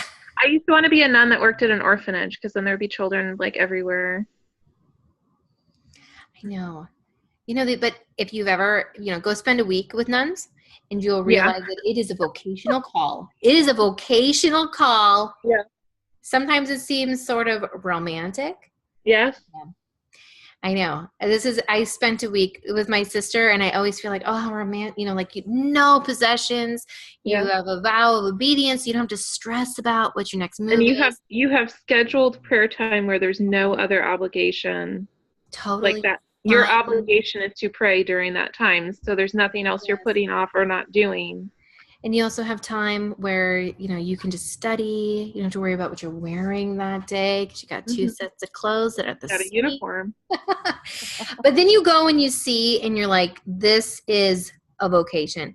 Because the other thing is that if you're having a bad day, there's no avoiding God. There's no sitting there making a grocery list, because you don't go grocery shopping. Anyways, okay. So again, the big thing in here that got to me, and this is probably more of a commentary on me, is her comments on discontentment. On that Martha is not, Christ doesn't say to her that she's chosen poorly, or she's, that, you're distracted by many things. And I always read this like, you're distracted by many things, like the cooking, the cleaning, all the work. Well, someone's got to do it. But what the author makes clear is that she's distracted by her sister, that she's distracted with discontentment and envy. Yeah, the grass is always greener. That's exactly right. Let's see here. Page 67. Page 67. What Jesus wants for you and me has very little to do with whether we sit or stand, serve the supper, or contemplate at his feet. What he wants for us is to be keenly aware of his divine presence with us. That whatever we do takes the nature of the extraordinary. We live in a sense of wild gratitude. Yes. I underlined and surrounded by God. It's beautiful. Yes, and it's like re-understanding this story to me, because he used to always think that he was condemning Mary and praising Martha. And, well, other way that, and I'm like, oh, I'm supposed to be lazy. Who's going to cook the food then? But what will the children eat? Yeah, I know. Are we supposed to live in filth? But that he's talking about discontentment and envy and jealousy. And it's more about having a grateful heart loving Christ wherever we are, whether we're at his feet in adoration or standing over the kitchen sink. It's beautiful. I also love the part she wrote, contentment frees us to receive with grateful hearts the love and affirmation Jesus comes to offer us, and to offer that same love and affirmation to one another, because all our reasons for fearing one another are melted away in the light of Christ. I just love that we can, if we're looking at Christ and we're not looking at, I have a lot of sisters, so I very much relate to the like envy. Why are they doing that? Why don't I get to do that? Very much relate to that. If we're looking at Jesus and not looking at them, then all that garbage falls away, thankfully. Okay. Any other thoughts? Joanna, that was beautiful. This is random but kind of related. The Pray More Healing Retreat online thing. Mm-hmm. I've been I binge watched 1 week of videos last night. And Bonnie Engstrom. Yeah. Yep. Okay. So her last video, she was talking about like how to invite Christ into your life. So that's kind of like, whether you're cooking or you're sitting and you're praying, like how to kind of have God be with you. And one of the things she said that was like kind of funny, but also like, oh wow, that's really profound. She says when she's in situations and she's not sure what to do, she asks herself, what would Saint Bonnie do? And she just so if somebody's reading a biography of my life and I'm a saint, what would Saint Katie do right now? Or what would Saint Katie say? And I just it's hilarious, but it's also like, yeah, what should it kind of helps guide. It does. And what your priority should be. I like that because, the little bracelets people wore when we were kids, like what would Jesus do? Well, he would probably wear sandals and, sit on the floor while he ate, and you know what I mean? But I like that. It's like, what would a modern saint living in the United States? Well, and you in your life, in your vocation. Yeah. If you were making a saintly decision. Mm-hmm. I love it. And of course, the answer to that always is they wouldn't be fixated on this person's issue or this person's failing. Yes. They would be looking at Christ. So, yeah. But it's amazing how you kind of got to go and make little tricks for yourself to do that. Because, gosh, I think I've shared about this before, but I can be in Mass and, you can just be so, my husband's parish, which unfortunately my husband grew up in one of the dioceses in Pennsylvania that was in the report, and the Monsignor at his parish is out. So anyways, they're in upheaval over there. It's horrible. But they have a cry room at their parish, and it's kind of an older parish. There's hardly any kids there. And they have this big yellow piece of paper with a stop sign on it that says, if you do not have infants or toddlers with you, do not enter this room. And of course, I'm always in there because my kids are throwing a fit when we're there. And there's always people just in there without kids. And I can just sit there and I'm just like, Why are they sitting in there on their phones or? Yeah, some of them. I think it's probably understandable. It's probably they aren't quite comfortable enough to go into the church body. And so they feel for whatever reason, they're estranged or whatever. So they sit in the cry room. But I'm just like, how bold to walk past this bright yellow piece of paper with a stop sign on it and sit in there while I'm what would Saint Nancy do or say to them? She would look at she would be focused on the readings and the consecration. She would not be there. Anyways, talk about being distracted by something when Christ is right in front of you, but it's hard. It's hard. Okay. So we have Megan. I know you're here. We have her. She's going to come on and talk about the sinful woman who anoints Jesus. This might be the last one that we talk about. The other ones, the woman crippled by the demon, beautiful. The woman whose daughter is possessed by a demon. Mary, the wife of Clopas. That's Mary's sister, right? I thought that was. But I think they're beautiful. But let's wrap it up with this one. So my husband thinks I value his timeline. Yeah. Okay, so I'm going to read the gospel. I think, yeah, I'll read the whole one since we're ending with this one. And then, Megan, when I'm done, you can just jump on and tell us what you loved, what surprised you, whatever you want. Okay, a reading from the gospel according to Luke. One of the Pharisees asked Jesus to eat with him, and he went into the Pharisee's house and took his place at the table. And a woman in the city who was a sinner, having learned that he was eating in the Pharisee's house, brought an alabaster jar of ointment. She stood behind him at his feet, weeping, and began to bathe his feet with her tears and to dry them with her hair. Then she continued kissing his feet and anointing him with the ointment. Now, when the Pharisees who had invited him saw it, he said to himself, "If this man were a prophet, he would have known who and what kind of woman this is who is touching him, that she is a sinner."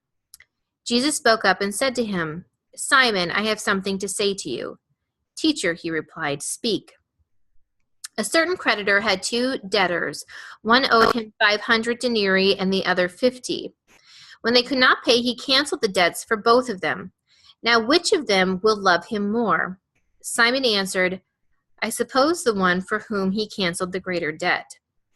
And Jesus said to him, "You have judged rightly." Then turning toward the woman, he said to Simon, "Do you see this woman?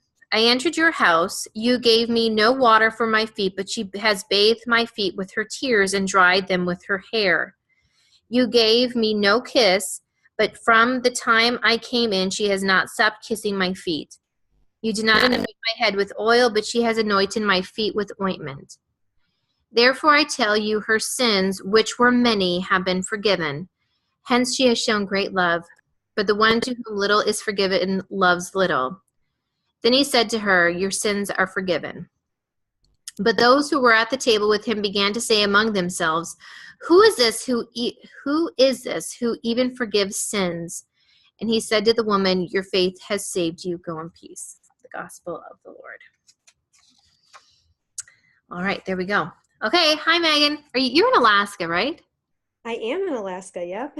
Hey. What time is it there? It's 6:45. 6:45. Well, good. Well, last time I talked to you that you were on here, I think you were just about to adopt your son. So that's all taken care of? Yeah, it sure is. Yep, it's official. That's awesome. How old is he? He's 5. He's 5. Wonderful. Okay. Well, I'll stop pestering you with personal questions. What did you love about this story? So I had never really paid much attention to this story before. I really loved the Hemorrhaging Woman. That's who I relate to her more than I relate to this woman, because this woman is so brave. The way that she put this story, before I think I thought of her as like being hysterical and, but when you really think she was not even invited, she walks into a Pharisee's house and stands behind Jesus weeping, like has this bottle of oil that cost a lot of money and didn't hold anything back for him. I just boy, I wish I could be her, and, it even says like, she feels, she didn't have much to offer, like nothing worthy of a savior, nothing worthy of a master, but yet she gave all that she had. And she was behind him at his feet, doing what she thought she could do in love, to pay her tribute, to ask for forgiveness, really, because she was so full of sin. So it's just really like this particular story in the book. I mean, I loved all of them. This book is amazing, but it hit me like a ton of bricks. Just like, boy, I want to be like her. Yes. And this is another one of the stories that, for some reason, I always paid less attention to her and more attention to the Pharisees. Which I don't know why that is. True. But I always, it's like a lesson to them, like, oh, her sins are forgiven, but, or like, she has been forgiven much and you have been forgiven little, so you love little. But, and I love that about this book, is that she forces you to look at the woman. It's not just a spectacle put on for the Pharisees, that she's actually going through something too. So, and I also thought, so this she talks that you honor Christ. And so this is all about, a woman that comes in and honors him. And what, like, is what you're saying, what I kept getting stuck on is like how embarrassing this would be. Do you know? Yes. Well, because they all know what she is. I mean, Yeah. they say like a woman from the city and she's full of sin. So you're just kind of assuming that she's a prostitute. Yeah. And so, yeah, for her to come into a house of fair, and it's not just Jesus in this one fair, like they're having like a dinner party. Yeah. And she just comes in, that's what's so amazing, I think. And it also goes back to what we were just saying about how like we are called to draw near to him, but like, but we still kind of want to keep our distance, because that is totally me. Like that's how I am. But she just goes in, and so it talks about like her strong desire to like lean into the Savior, and then she's hoping that he takes it in the right way, and then the way that he just so generously responds. I think it kind of, in a way, it gives me hope. Like, okay, like you don't have to have something worthy to give him. It's not about you in so many ways. It's about, so many of these stories say that too. It's not about you, it's about who he is, not about who you are. So I think that, I don't know, it's great to see, like, yeah, I just thought it was really cool. No, I agree. I completely agree. Yes. And I keep thinking like, would I do that? No, like I definitely wouldn't. I'm the hemorrhaging woman hiding in the crowd, like hoping to just touch him. Yeah. That's me. And even she still had great courage. Like she had great courage to like be in that crowd, but that would be me. I might have that much courage, but not courage to like walk into a house, with this jar of ointment, crying and like bathing feet with my tears and drying them with my hair. Like that is not me at all. And I think that's why I'm so like intrigued by this woman now, that I had never really thought about, because I was with you thinking about the Pharisees. And now it's just like, wow, just what he can do with that. And you have to kind of think about like the other parts of the story, like, were there servants that she had to like get past, or people trying to pull her out of there because it's it's even embarrassing for the Pharisee that this woman got into her house, like it probably was a huge endeavor for her to even get in there. And does it say she's from, like she traveled to get there? And I don't know. I know in it says a woman in the city who was a sinner. Oh, yes. I don't know. Yeah. Yes. And this, I know she talks about this in here, but this story comes down to like trust and vulnerability, which is of course the absolute key to embarrassment, I think, Yes. We're all trying to like keep the vulnerability to a minimum so that we don't expose too much of ourselves and get too embarrassed. And so that's what this spoke to me about, that like Christ responds to reckless vulnerability, like hold nothing back, not choosing pride in these ways, but just being all out there. Yeah. And I love this part, like on page 79, he says there's a paragraph, like I like whole paragraphs. I don't know why. I mean, I like sentences too, but but it says like, when we come to him in our brokenness and offer him our tears, our pain, the most intimate places of our own broken hearts. Do you know what he says of us? He says that we have loved well and loved much. And you just think like, wow, he's talking about our brokenness. But if we offer that to him, even if that's all that we have, then he says that we love well. And I think I so overlook that in myself. And I think all of us do, especially when we're talking about like motherhood being like our biggest, like we feel like we're not good at it. So I think that says a lot. Like we just have to, like, if we offer him that, then that is enough for him. Like our brokenness is enough for him. And I think that, but are we willing to offer that? Because that's vulnerability too, Yeah, totally. I totally agree. Mary, did you turn your mic on? Do you want to talk? Oh, me? No. No problem. I see people sometimes this is spooky. Okay. No problem. If you want to, you can always turn your mic on and jump in. But I totally agree. Let's see here. Yes. No, absolutely. And it's so the opposite of what we assume. I think like I assume Christ is always kind of like, you can do better. You can do better. And I think he is saying that, but he's also not saying your attempts and your broken, your brokenness is worthless. Like I feel, he's prompting us to do better all the time, but he's not condemning he's not condemning these things either. It's such a hard thing to understand.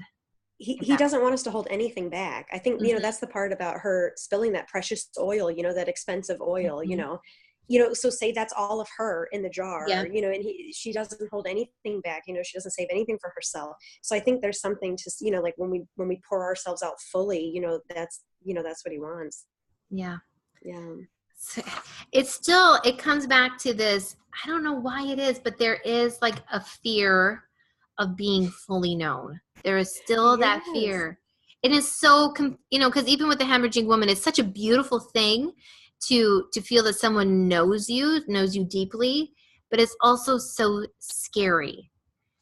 Yes. And Nicole, this is he accepts us for who we are and where we are at, as long as we are reaching out for him. Yes. It's so true.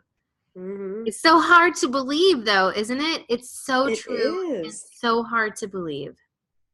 It is. I think it goes back to that trust that we were talking about. You have to trust in his love for you, like despite your feeling unworthy, know? Yes. Yeah. It's such a battle. And it's reassuring to see, and I'm a super emotional person, and like too emotional.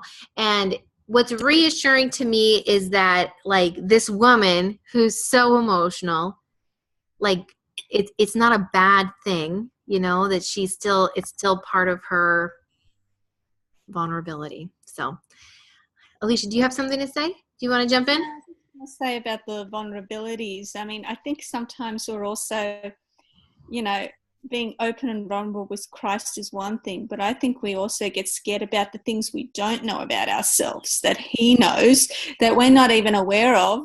And being vulnerable, we don't know what's going to come out and how we're going to deal with stuff that comes out, secret sins that we that we've forgotten about, or things that come up and you go, oh my gosh, I'm a really judgmental person. I can't believe how judgmental I really am. How am I going to deal with this? Mm-hmm. I think that's another fear that kind of stops us maybe from being fully known by Christ. I agree. That's true. Yes, I agree too. I feel like there's all these things that you shove down that you don't want to deal with. But in all these stories, Christ is never like, well, I forgive you for what you're confessing, but do you realize you're also a sinner in this way? I mean, he doesn't ever do that.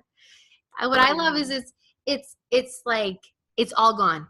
It's all gone. You want a fresh start? It's yours, So it's like, I mean, it's amazing how we all kind of have the same thoughts and the same fears, but it's not supported by any of these stories. It's just like the devil's just got these little ways of working on, I think I'm really working on like the female personality, the female perspective, We fear being fully known because we worry there's something dark and terrible under there that he will rub our nose in, but he won't, Anyways. Okay. Let's see. Some of these were a little metaphysical. Like, what is my alabaster jar? I'm not sure what my alabaster jar is, what these questions are. Let's see here. The one question I thought we could discuss or reflect on. Do I ever feel, number 3, do I ever feel inhibited from offering myself to Jesus just as I am? Am I willing to embarrass myself for Jesus's sake? I think you can tell my insecurities coming through in that one. Oh, and Joanna, that's a beautiful line. He has tunnel vision for love and mercy. Oh, yes. I love that. That is a beautiful line. And again, like we're saying, it goes against what we think, right?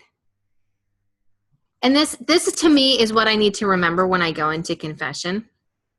Even though I've been in there 100 times, I still think the priest is going to look at me and be like, why would you do that?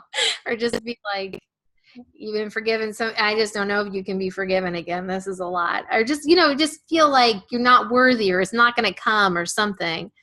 But just to remember that that Jesus has, like, he is love and mercy. You just have to come and ask. There's also where I usually cry during confession too. So that's relatable for me here. So good. So Megan, any other little thoughts here? I know I jumped in a lot. No, I think that's pretty much it. I just, you know, I just love the way that it was, I just saw it in a different light. So this particular story really, I just want to be her. I want to be that brave. Yeah, I love it. I love it. I love it. And the rest of the stories in here, we're not going to really have time to go through them. They are good. They are very good. I wrote all over my book, and I'm planning on giving it to someone else to read too. So I just thought, and it has inspired me. And I think, some people were talking about this in Slack, and it's such a good point. There really should be a book like this for men, you know, of all the male biblical characters that are transformed. And there's more male characters, I would argue, that are transformed by Jesus, and even like more in-depth stories. You could talk about all the disciples. You could talk about Nicodemus and, you know, tax collectors, all of them. There's lots of them. So anyways, okay, but we'll leave it there. Thank you guys. I really do cherish and love these book clubs. They're my favorite. And I thought this book was particularly fun to read and discuss. So thank you for coming. If you weren't here for the whole book club, I'll have the replay posted, but it takes a little bit longer when it's a long video just to process it. So that will be there soon. But yeah, you don't have to rewatch it if you're here the whole time. So anyways, have a very blessed rest of the night or rest of the day or wherever you happen to be. I'll be over in Slack for a little bit. So I hope you're all well. Prayers. I do pray for you guys every day, and I hope you're well. Okay. And look, I'm getting off 2 minutes before 10. So my husband will be happy. Okay, ladies, I will see you soon.